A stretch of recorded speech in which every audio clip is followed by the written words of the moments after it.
Bienvenue dans l'œil gourmand pour ce premier numéro. Nous vous proposons un numéro spécial Saint-Valentin. Nous sommes aujourd'hui chez Asna Chocolat Grand Cru, rue Fond-d'Odège. Avec Asna, nous allons parler chocolat bien sûr, mais aussi recettes aphrodisiaques et massage au chocolat.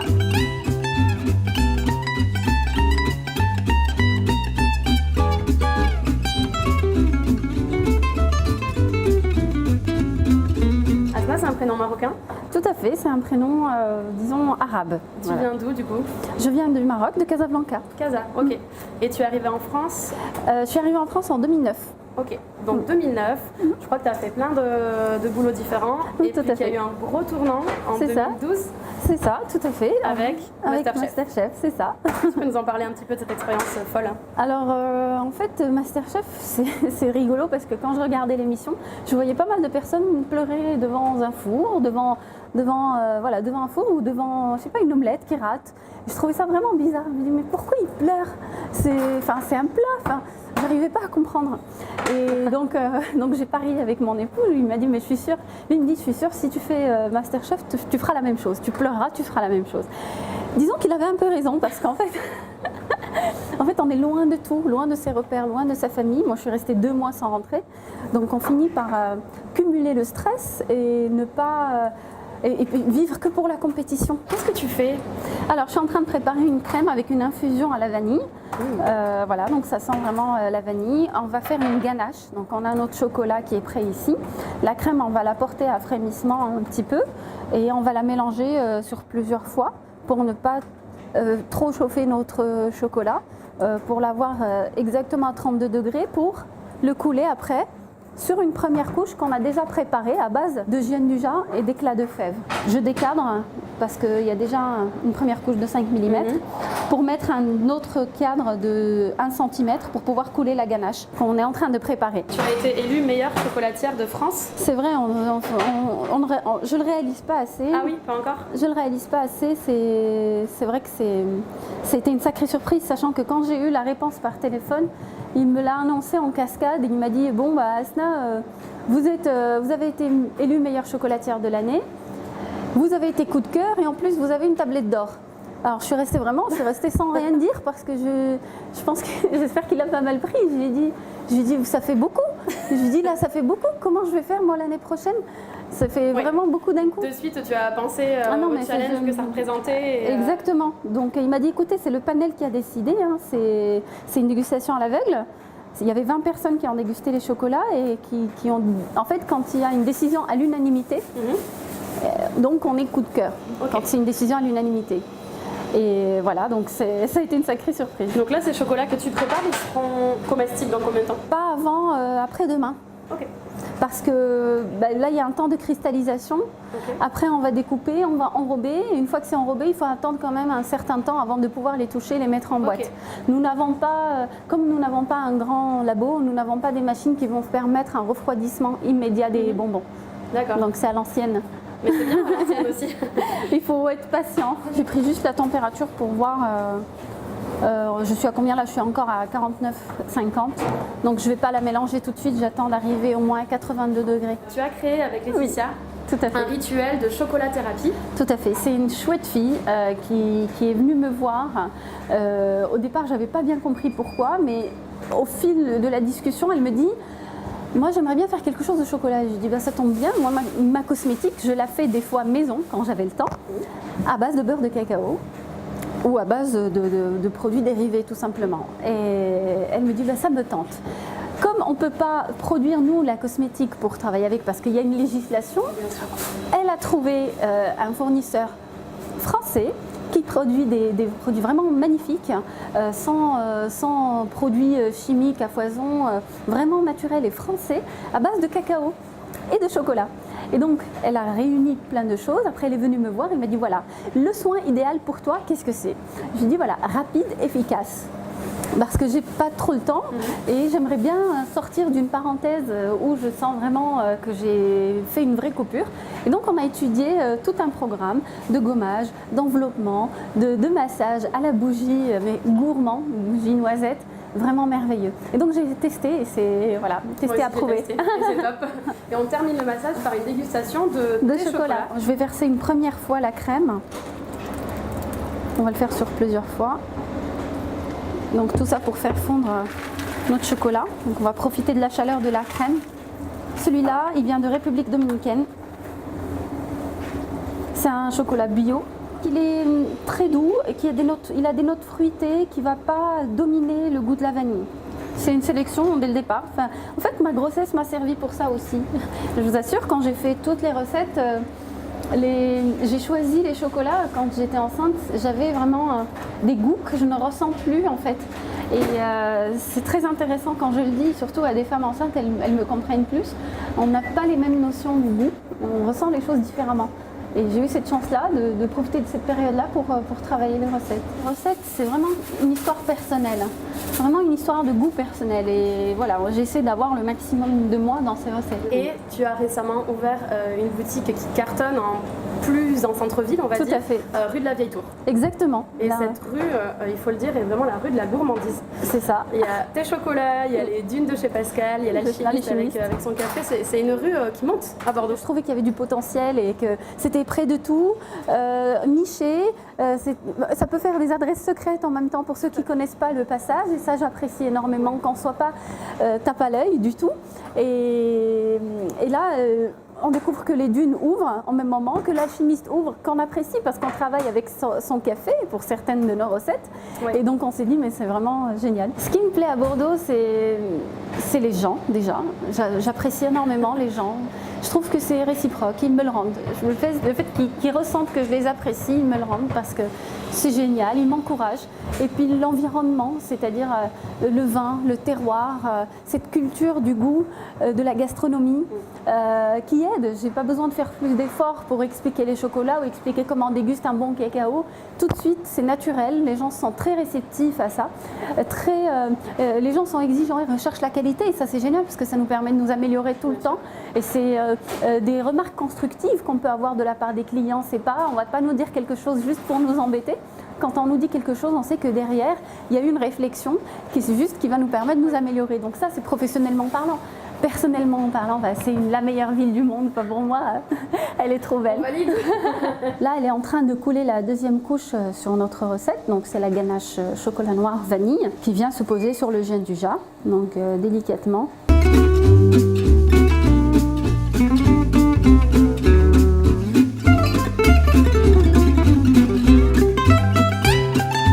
Après l'atelier, on passe dans ta boutique de la rue Fondodège. Donc, montre-nous un petit peu tes produits, tes best-sellers peut-être aussi. Oui, alors parmi les best-sellers, on va retrouver les carrés dégustation. On appelle ça les carrés dégustation parce qu'on a choisi de mettre une plantation, donc c'est du chocolat pur. Qui se présente comme ça dans un petit écrin. On a 40 petits carrés comme ça à consommer avec un café ou tout simplement tout seul. Tout seul. Voilà. Et donc on a plusieurs destinations, on appelle ça les destinations. Donc on a République dominicaine, Sao Tomé, Pérou, Madagascar, Indonésie, Bolivie, Costa Rica. Ça se consomme très facilement. Alors en fait, plus c'est fin, plus c'est facile la dégustation parce que ça prend moins de temps à fondre entre le palais et la langue. Est-ce que je peux croquer dedans? Mais bien sûr. Parce que je ne le connais pas celui-là. Sao Tomé. Sao Tomé. Allez. Voilà, donc on appelle ça l'île chocolat. C'est le seul forastero de la gamme hormis le Ghana. Donc, généralement C'est quoi forastero? Alors c'est un type de cacaoyer. On va dire pour les puristes, va être moins noble que le criollo. En revanche, pour moi, il n'y a pas de noblesse, juste il y a un cacao qu'on aime ou qu'on n'aime pas. Tout à fait. Voilà, donc certes, le forastero va représenter 70% de la production mondiale, mais il y a forastero et forastero. Donc là, dans ces plantations comme ça, disons, c'est des plantations qui sont bien entretenues, les planteurs sont bien payés, c'est pas la grosse industrie. Avant de vous emmener chez Tante Charlotte, nous vous proposons de rencontrer les réalisateurs de Pibal TV, une nouvelle émission consacrée aux chefs bordelais, de vrais artistes, vous allez le voir. On les a rencontrés dans le restaurant Le Taquin. On s'est rencontrés juste à la base pour un projet plutôt personnel, pour présenter notre restaurant et finalement notre volonté elle s'est agrandie et elle s'est généralisée à la gastronomie bordelaise et donc c'est pour ça qu'on a voulu créer un support de diffusion qui s'appelle Pibal TV.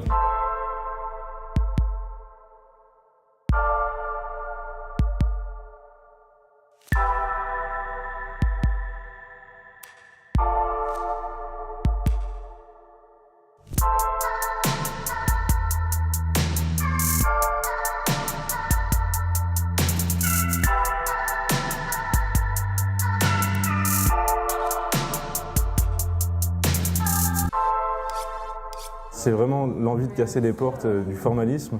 Et l'idée, c'est que justement le public, on n'ait plus peur des chefs, on n'ait plus peur des restaurants, on n'ait plus peur des grands restaurants. Parce que dans la saison 1, on présente effectivement des restaurants plutôt bistrot, même si pas tous. Effectivement, il y a quand même des chapitres sur des restaurants un peu plus grands. Et après, par exemple, on va aborder aussi les chefs étoilés. Donc on va vraiment tout aborder. Mais l'idée, c'est vraiment de montrer les chefs comme des êtres humains et que le public soit plus du tout coincé au moment d'aller au restaurant et ne passe pas un bon moment parce qu'effectivement, on sent une pression peut-être dans un restaurant, que ce soit au niveau de la présentation, du prix, de l'ambiance qui peut y régner. Rentrer dans une cuisine, dans le monde, dans l'univers d'un chef, c'est assez dur, mais dans n'importe quel métier qu'on a pu filmer, c'est vrai qu'il faut toujours rentrer un peu dans l'intimité et aller creuser. Et du coup, c'est vrai qu'on a un travail en amont, une connaissance du monde de la gastronomie, je dirais pas pour notre part en cuisine. C'est là où Fabrice et Marion sont avec nous aussi pour nous aider. Et du coup, on arrive à bien faire parler les chefs. Généralement, même les plus bourrus se sont lâchés devant notre caméra. Moi, ce qui m'importe, c'est vraiment d'où vient le produit, dans quelle terre il est cultivé, quel producteur fait ce produit-là. Et après, on peut commencer à mettre les choses dans l'assiette et mettre en valeur le produit. Pour les produits, en France, on est très très bien situé. Il y a le Périgord, on trouve des produits de fou.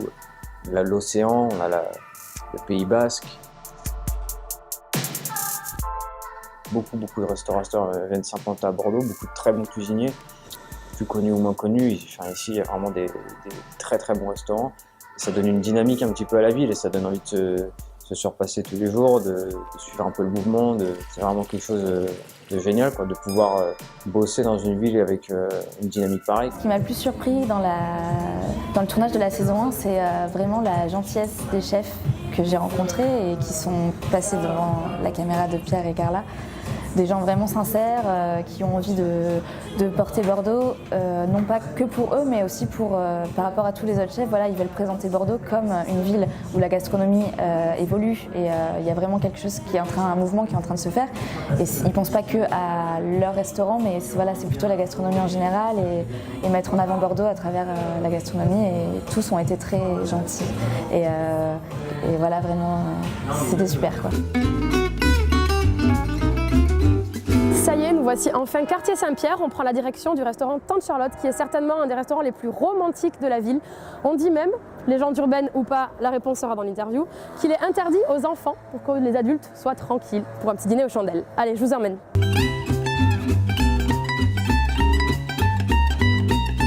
Ça serait pas mieux en mode nuit? Dîner aux chandelles? Qu'y a-t-il dans ce moule à Charlotte? Alors je vous le donne en 1000. Une Charlotte. Je vais vous montrer un petit peu comment ça se prépare. Charlotte poire, caramel, beurre salé, n'est-ce pas? C'est notre spécialité chez Tante Charlotte, c'est mon dessert emblématique, je le disais tout à l'heure. Une crème montée, bien sûr, garnie de morceaux de poire et biscuit cuillère pâtissier. Voilà, donc c'est vraiment la structure de la Charlotte. C'est une Charlotte classique, n'est-ce pas, traditionnelle. Un coup de couteau bien assuré. On fait ça sur ses doigts toujours, bien sûr. On coupe la Charlotte, hop, de cette façon. Alors avec une Charlotte on fait 8 parts, donc c'est tout simple, hop, on coupe en 8, on fait 8 jolies parts et des parts toujours équivalentes. Entre elles, regardez, ça se démoule tout seul, hop, et voilà. Bordeaux c'est beau déjà. Ça se résume peut-être comme ça. Bordeaux, c'est beau. Bordeaux, c'est un coup de cœur. J'ai visité Bordeaux pour la première fois en 2009. J'avais jamais mis les pieds ici. J'étais à l'époque directeur général d'un petit groupe hôtelier parisien. Et j'étais venu en villégiature. J'ai trouvé cette ville magnifique, c'était un vrai coup de cœur. On a fait la dune du Pilat, on a eu une voiture, on est parti à Saint-Émilion, c'était insensé. On a beaucoup bu, on ne boit pas au volant. On ne boit pas au volant, disais-je. Mais effectivement, j'ai décidé d'un coup d'un seul de tout plaquer et de créer ma petite maison ici. C'est comme ma retraite en fait. Considérons que je suis en retraite. Hop, du caramel. Un petit nappage, enfin 3 fois rien, vraiment. C'est une sucrerie, c'est une bêtise. Est-ce que tu peux nous parler un petit peu de vos menus? Parce que vous avez la particularité de proposer des menus hyper complets avec boissons. Ah oui. Enfin voilà, explique-nous un petit peu le concept. Alors ça c'est intéressant. Parce qu'effectivement, ce que j'aime pas dans les restaurants, c'est que j'ai toujours l'impression de me faire escroquer.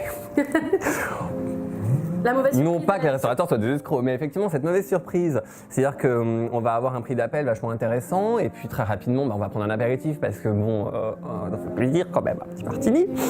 Et puis ensuite une entrée, un plat, pour le peu qu'il y ait un supplément sur l'entrée, un supplément sur le plat. Et puis ensuite un dessert, une boisson chaude. Moi je bois du thé, du café, du thym, j'aime beaucoup ça. Et puis une bouteille de vin surtout. Bon, quand on n'est pas très en forme, peut-être 2. Un blanc, un rouge pour équilibrer les choses, mais très rapidement, on a des surprises insensées. Ici, effectivement, le concept, c'est qu'on n'a pas de mauvaise surprise. On a 2 menus ici. Ouais. L'un entrée, plat, dessert. L'autre qui comprendra les boissons en plus. Ok. L'avantage, c'est que les prix sont fixes, il n'y a pas de supplément à la carte et on peut choisir tout ce qu'on veut à la carte. Super. Tout est inclus, l'entrée, le plat, le dessert que l'on souhaite à la carte, on crée le menu idéal. Parfait. Simple que ça. Et donc, il est à moins de 40 € si je me rappelle Et bien. oui, et le menu à 39,50 €, absolument, comprend en plus de cette entrée, de ce plat, de ce dessert sur mesure à la carte, un apéritif, le cocktail Tante Charlotte, champagne et pomme châtaigne, il m'arrive d'en boire en cachette, mais on en boira une autre fois, une boisson chaude au choix et une bouteille de vin pour 2 menus. Ok. Alors c'est très complet et on peut choisir son vin parmi une trentaine de références à la carte.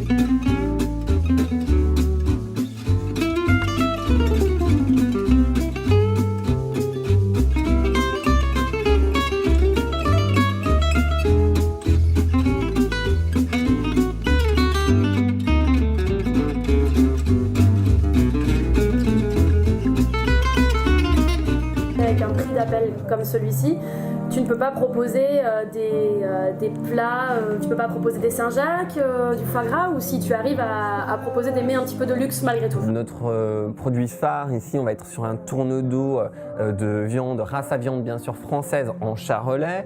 C'est une jolie pièce, on est sur un maximum de tendreté, c'est vraiment un produit haut de gamme. Ensuite, effectivement, on aura tout un tas de petites choses très améliorées. C'est le cas de notre accompagnement emblématique, la riche pomme purée Tante Charlotte, bien sûr.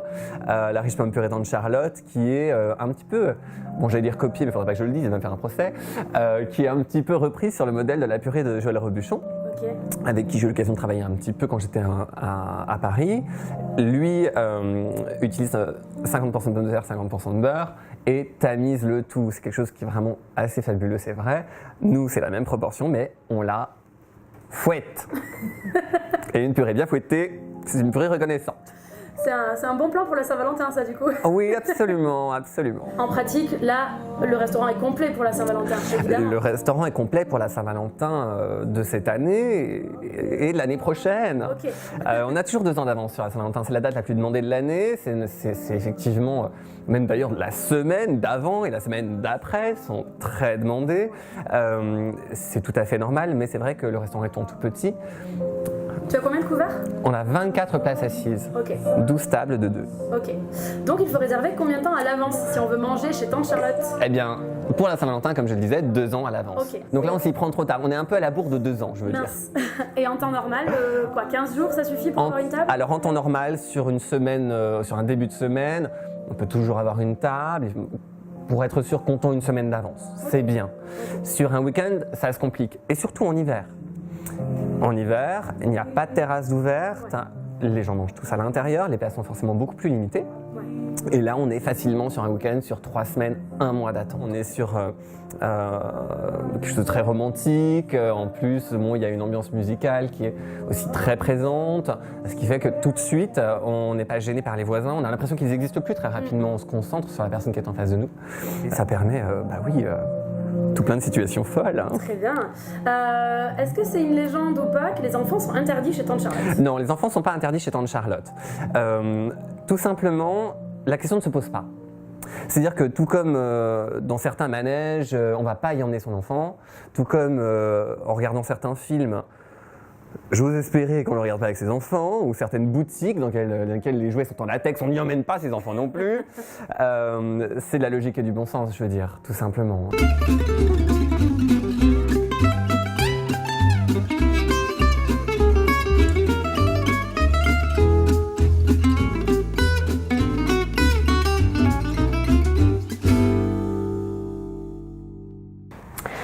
Et Alors attends, je vais tout reprendre. C'est plus dur que ce que je croyais. C'est la première fois que tu... Ah ouais, normalement c'est moi qui l'ai fait. On le saura bientôt, je pense. J'ai jamais dit ça, je retire, pardon.